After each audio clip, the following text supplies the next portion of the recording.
Welcome back, everybody, to another deep dive. This time, we're traveling back to 1922, New Jersey, a time of flappers and jazz. But underneath that glamour, a dark tale unfolded. The Hall Mills murders. A story that captivated the nation. It had all the ingredients.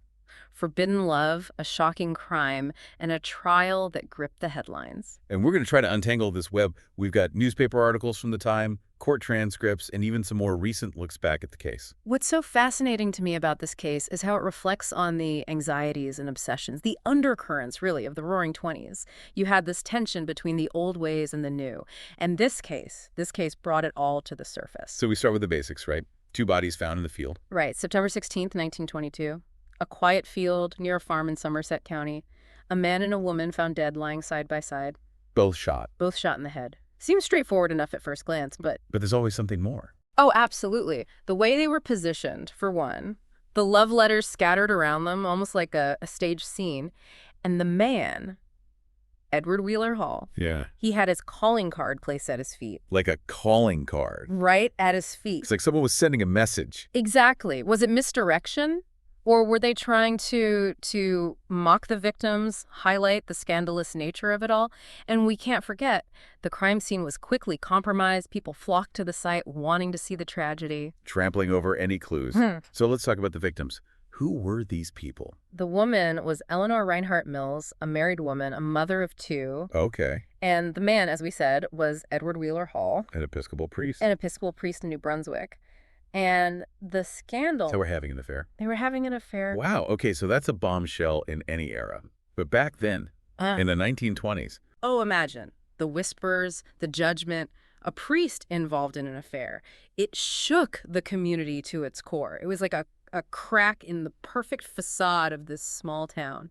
And the question on everyone's minds was who would want them dead.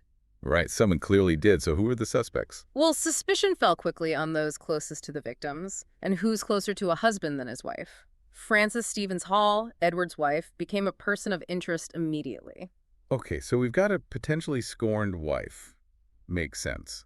But is there more to it? There's always more to the story. Frances came from money, you see. The wealthy and influential Stevens family. Her brothers, Henry and William, also became suspects. So it's more than a love triangle. This is about family, power, reputation. Exactly.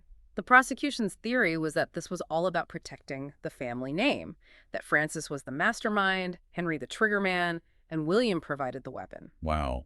Did they have any hard evidence to back that up, though? Well, that's where things get, well, murky. They had some circumstantial evidence. For instance, William owned a .32 caliber pistol, same type used in the murders. They also pointed to a possible fingerprint on Hall's calling card. Could have been Williams. They thought so, yes, but nothing concrete. Plus, the investigation itself had problems from the start, those jurisdictional issues we talked about. Oh, right. The bodies were found near the border of two counties. Exactly. So you had Somerset and Middlesex counties both arguing over who was in charge of the crime scene. Evidence wasn't collected as meticulously as it should have been. Precious time was lost. Time that could have been crucial in solving the murders. And with a family like the Stevens involved, you have to wonder, did their wealth, their status, did that shield them? It's certainly a question worth considering. Money, connections, a powerful lawyer on their side, it definitely adds another layer to the whole thing. So we've got a potential cover-up, a prominent family with a lot to hide, a crime scene that looks deliberately staged. We're just getting started, aren't we? Oh, we are just scratching the surface, and there's one more person we need to talk about. Someone who claimed to have seen the whole thing. Oh, and who is this? Her name was Jane Gibson, but she was better known as the Pig Woman. She lived on a farm near where the bodies were found. Near the crime scene. And she claimed to have witnessed the murders. A witness. That could change everything. Oh, it did. But maybe not in the way you'd think. That's a story for next time, though. All right, so we're talking about this pig woman, Jane Gibson, who said she saw the murders. What exactly did she say she saw that night? Oh, her story was quite a story. Very dramatic.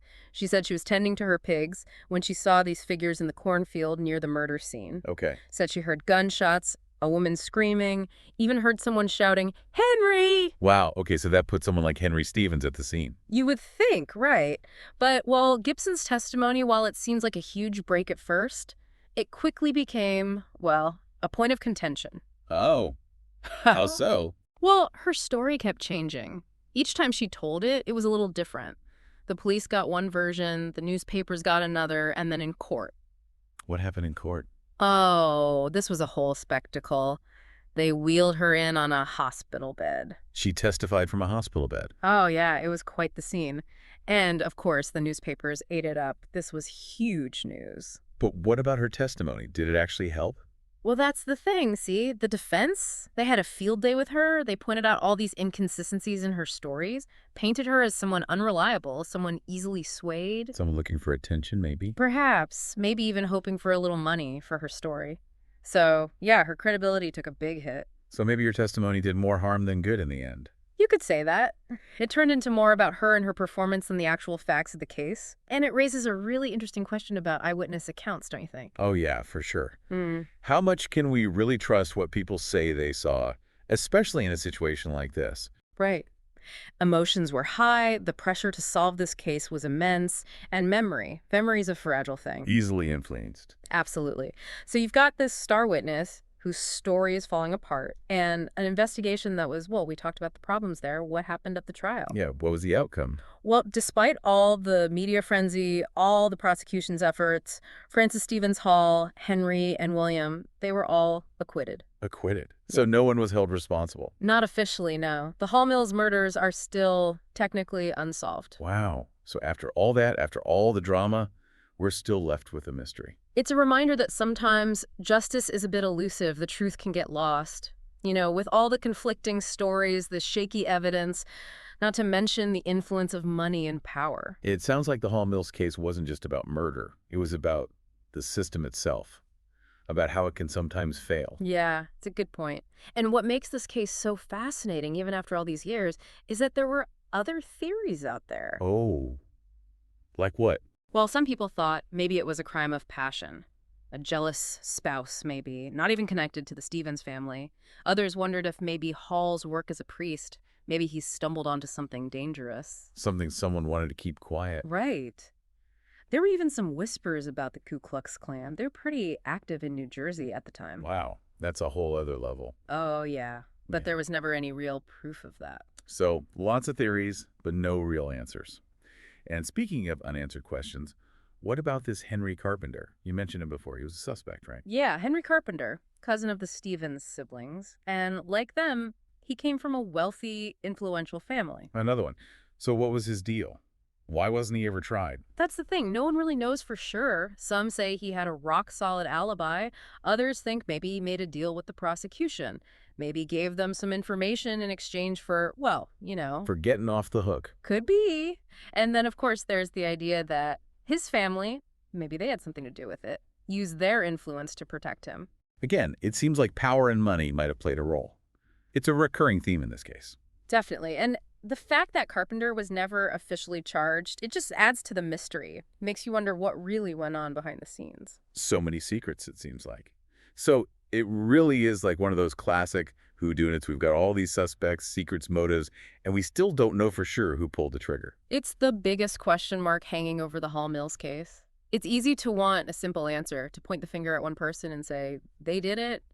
But this case is a reminder that sometimes a clean, clear answer just doesn't exist. We're left with bits and pieces, these conflicting stories, and this feeling that maybe the full truth is lost to time. It's almost like the case itself is kind of a symbol of the Roaring '20s. Oh, I see what you mean. A time of huge change, you know. Things were moving so fast, the old rules didn't seem to apply anymore. And there was this fascination with the darker side of things. This case really exposed that, didn't it? Absolutely. I mean, you had adultery, social class, religion, the power of the media, all tangled up in this one big scandal. It really showed how things were changing, how the old ways were being challenged. And it's not just a story from the past, is it? These Yeah. themes, they still resonate today. Oh, for sure. The influence of wealth and power, the way the media shapes our perceptions, those are things we're still dealing with. It's like this echo from the past that's still shaping our world today. It's a reminder that history isn't just something in a textbook. It's still relevant. It still affects us. Exactly. And I think that's why people are so drawn to true crime, you know? It's not just about solving a puzzle. It's about trying to understand ourselves, our society, and how these things play out. So after going through all this, Looking at the evidence, considering all the different theories, what are your thoughts? What's the biggest thing we can learn from the Hall Mills murders? I think the main takeaway for me is that truth is slippery. We may never know for sure who killed Edward Hall and Eleanor Mills, but what this case does is it makes us think about how much we can really know, how our perceptions can be skewed, how important it is to question everything. We shouldn't jump to conclusions. We have to be critical thinkers. It's humbling in a way, isn't it? We have all this technology, these fancy forensic tools, and some mysteries are still beyond our reach. But that doesn't mean we stop searching, right? Right. Cases like this, they keep us thinking. They make us look at the evidence, weigh the possibilities, and maybe someday some new piece of information will come to light. Maybe then we'll finally get some answers. Until then, it's a reminder, isn't it, about the darker side of human nature, the power of secrets, and how truth can be so hard to find. And it's a story that keeps drawing us in. It challenges us. It makes us think about all the things we don't know. And it reminds us that some mysteries may never be fully solved. So for everyone listening, what are your thoughts on this case? What stood out to you? What do you take away from this journey into the past? It's a great question to consider. Remember, history isn't just dates and names. It's about people and their stories. It's full of successes and failures and mysteries that linger for generations. Thanks for joining us on this deep dive into the Hall Mills murders. Keep exploring, keep questioning, and we'll see you next time for another deep dive.